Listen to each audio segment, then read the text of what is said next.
Halo Sobat Sehat RSCM, saya Dr. Sally Nasution, saya dari Divisi Kardiologi Departemen Ilmu Penyakit Dalam atau RSCM.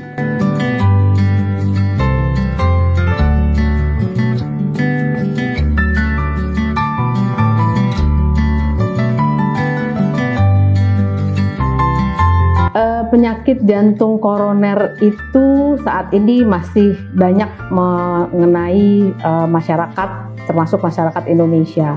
Sering ditanyakan, ini penyakit keturunan atau genetik atau seperti apa? Kalau penyakit jantung koronernya sendiri bukan penyakit keturunan, tapi bisa jadi faktor risiko yang menyebabkan penyakit jantung koroner tersebut ada yang merupakan penyakit yang diturunkan.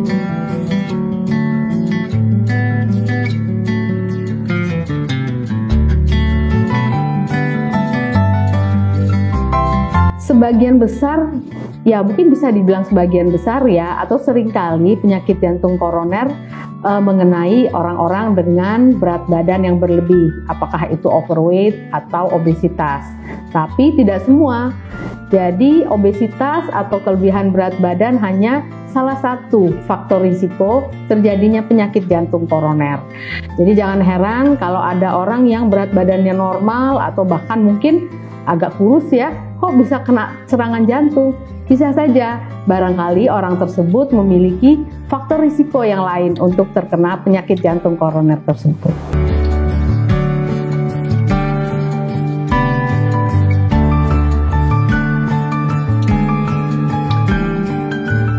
Kalau kita lihat data epidemiologi, pada penyakit jantung koroner, memang angka kejadian pada populasi pria lebih besar daripada populasi wanita, terutama kalau dibandingkan dengan wanita yang usia reproduktif. Tapi kalau pada wanita usia postmenopause, risikonya hampir sama.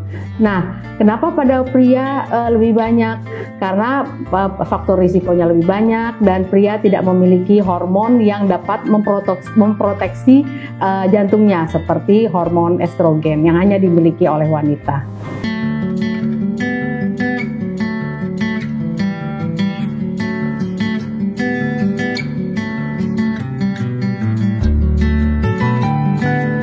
Saya seringkali ditanyakan oleh pasien, kalau tangan atau kakinya berkeringat, apakah saya sakit jantung, Dok?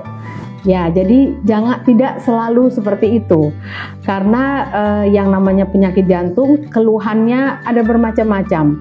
Contoh, kalau kita bicara tentang penyakit jantung koroner atau sehari-hari sering disebut kalau yang akut adalah serangan jantung, tidak selalu gejalanya adalah keringat di tangan atau kaki, tapi gejala yang lain yang sering kali muncul, yang paling banyak adalah nyeri dada, kemudian sesak nafas, seperti itu. Nah, kalau keringat pun pada serangan akut yang terjadi adalah keringat dingin di seluruh tubuh, bukan hanya di tangan atau kaki.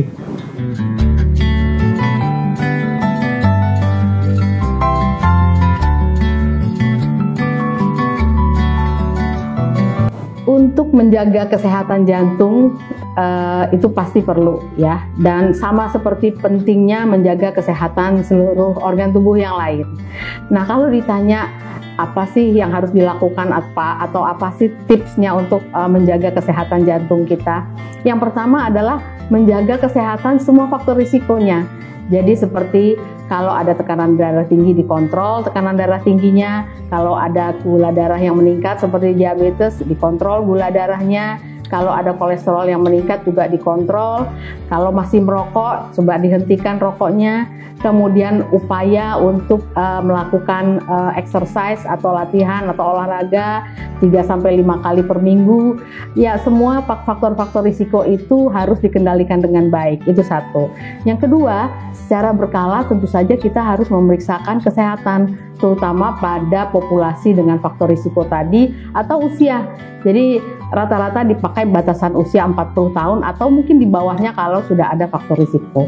Jadi kalau faktor risikonya terkontrol dengan baik, diharapkan komplikasi ke arah jantungnya juga bisa dikendalikan.